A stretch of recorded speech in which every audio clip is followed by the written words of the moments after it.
Dear students, आज हम the true beauty के सेकंड पार्ट यानी सेकंड स्टेंजा का अध्ययन करेंगे।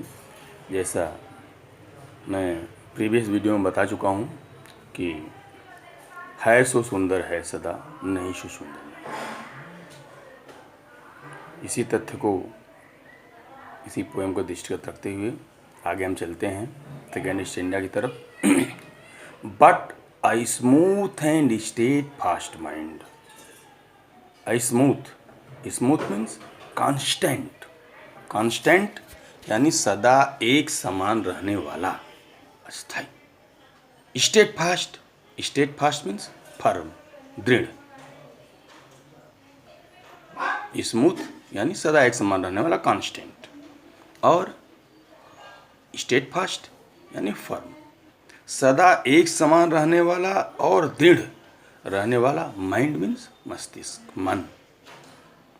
जेंटल थॉट्स का मतलब गुड थिंकिंग, अच्छे विचार, शुभ विचार। And calm desires, calm peaceful विशेष, शांति इच्छाएं। दो line. Smooth and steadfast mind, सदा एक समान रहने वाला और दृढ़ मस्तिष्क। जेंटिल थाट्स, सुहावने और अच्छे विचार। एंड काम डिजायर्स, और शांतपूर्ण इच्छाएं। Heart with equal love combined, हृदय में इक्वल लव, समान रूप से प्रेम जो है कंबाइंड, मिक्स्ड, मिला हुआ हो। हृदय में समान रूप से प्रेम जो है सबके लिए मिले। हृदय में प्रेम हो, सुहावने और मधुर विचार हों, शांतिपूर्ण इच्छाएं हों, दृढ़ और एक समान रहने वाला मस्तिष्क हो। यदि ऐसा है जिस व्यक्ति के पास, जिस प्रेयसी के पास, विलप्ट के पास, वेलवेट के पास, तो उससे जो उत्पन्न होगा, किंडल नेवर डाइंग फायर, उससे जो प्रेम की अग्नि उत्पन्न होगी, जो फायर उत्पन्न होगा, फायर ऑफ लव जो उत्पन्न होगा, वो किंडल मीन्स प्रोड्यूस, उत्पन्न होगा, उत्पन्न होना। क्या? Never dying. नेवर मीन्स कभी नहीं, डाइंग मीन्स मरना यानी समाप्त होना। कभी न मरने वाला, कभी न मरने वाला फायर होगा। यानी कैसा फायर होगा? Permanent fire, ever lasting fire, constant fire, अस्थाई प्रेमाग्नि प्रज्वलित होगी। तो पोएट स्पष्ट रूप से कहता है कि but a smooth and steadfast mind, एक समान रहने वाला और दृढ़ मस्तिष्क जहाँ है। जेंटिल थाट्स, जहाँ सुहावने और अच्छे विचार हैं। जहाँ काम डिजायर्स है, इच्छाएं शांत हैं। Hearts with equal love combined, हृदय में सबके लिए समान रूप से प्रेम भरा हुआ है। यदि इन गुणों से युक्त नायिका है, आपकी प्रेयसी है, तो उसके प्रति जो प्रेम की, उसकी इस प्रकार की सुंदरता से यदि प्रेम उत्पन्न होगा, तो वह उस प्रेम की अग्नि उत्पन्न करेगी। कैसे उत्पन्न करेगी? किंडल मन उत्पन्न करेगी। नेवर डाइंग फायर, कभी न समाप्त होने वाली अस्थाई अग्नि को उत्पन्न करेगी, जो कभी भी समाप्त नहीं होगी।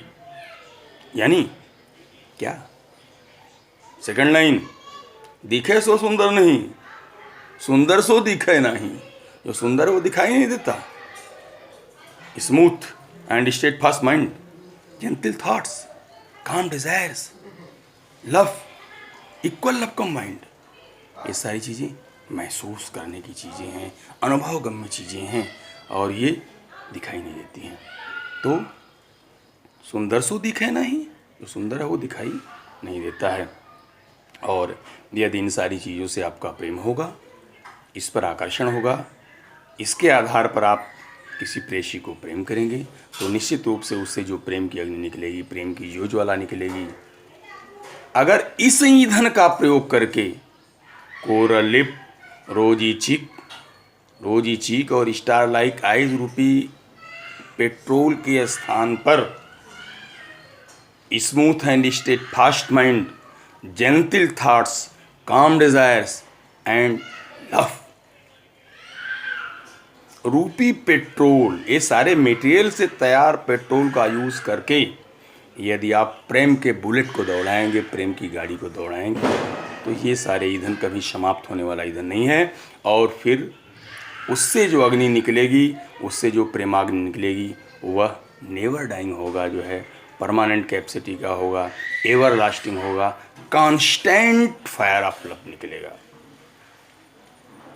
बड़े स्पष्ट रूप में पोएट कहता है कि वेयर दीज आर नॉट, जहाँ ये चीज़ें नहीं हैं, constant and smooth Steadfast mind नहीं है, जेंटिल थॉट्स नहीं है, काम डिज़ायर्स नहीं है, हार्ट में लव नहीं है, जहाँ ये चीज़ें नहीं हैं, तो लेखक कहता है, पोएट कहता है कि आई डिस्पाइस, आई हेट, भाड़ में जाए, आग लग जाए ऐसे सुंदरता को, गोरे गाल को, गुलाबी गाल को, लाल लाल होठों को, बड़ी बड़ी आँखों को, से कोई मतलब नहीं। अगर ये सुंदरता, ये सारी चीज़ें नहीं हैं, तो मुझे इस प्रकार की तन की सुंदरता, शारीरिक सुंदरता से कोई मतलब नहीं है। मैं तन की सुंदरता को नफरत करता हूँ यदि ये सुंदरता नहीं है तो where these are not I despise, despise means hate, dislike, मैं नफरत करता हूँ, घृणा करता हूँ किन चीज़ों को, लवली चीक, आर्ली पाराइस, सुंदर सुंदर गालों को, होठों को, और बड़ी बड़ी मस्त मतवाली कर देने वाली आँखों से मैं नफ़रत करता हूँ। आशा करते हैं गाइस कि आपको पोएम जो है समझ में आ गई होगी, और इसी निश्चित रूप से कविता का हिंदी रूपांतरण आपके समझ में आ गया होगा। और जहाँ तक अंग्रेजी की बात है, इंग्लिश ट्रांसलेशन आगे देखते हैं। और एक कविता स्वयं की भी रचित है, स्वयं की रचित है, हिंदी का तरह से पूरा इनकी व्याख्या करता है। सुंदर रूप कहो कहीं कामक, ध्यान से सुनिएगा, सुंदर रूप कहो कहीं कामक, जौन विचार में सुंदरताई, आग लगे ओहि गाल गुलाब सो, भाड़ में जाए रे होठ ललाई, अखिया कजरारी में काह करूं, जब आँख में लाज हया नहीं भाई, छुछमाछरी चित्त अचित्त जहाँ, तहाँ प्रेम पवित्र कहाँ से समाई, छुछमाछर चित्त अचित्त जहाँ, तहाँ प्रेम पवित्र कहाँ से समाई। आशा है इस हिंदी रूपांतरण आपको समझ में आ गया होगा। इंग्लिश कॉन्टेक्स्ट की बात करते हैं तो आप कह सकते हैं कि in this stanza the poet says that love based on spiritual beauty is permanent, time can not perish it, time can not destroy it. Explanation में आप कह सकते हैं कि in this stanza the poet says that the beauty of mind and soul is necessary for true beauty. Beauty of mind and soul, that is spiritual beauty. ठीक है। True beauty lies in a constant and firm-minded woman. Gentle thoughts and peaceful desires mixed with love are necessary component for everlasting love. The fire of such a holy love never dies. In the end, the poet clearly says that he hates the bestial beauty. In a nutshell, we can say that by this poem, the poet clearly points out the superiority of spiritual beauty over physical beauty. शारीरिक सौंदर्य पर आध्यात्मिक सौंदर्य की विजय को poet इस कविता के माध्यम से व्यक्त करता है। आशा करते हैं कि आपको समझ में आ गया होगा। बहुत बहुत धन्यवाद।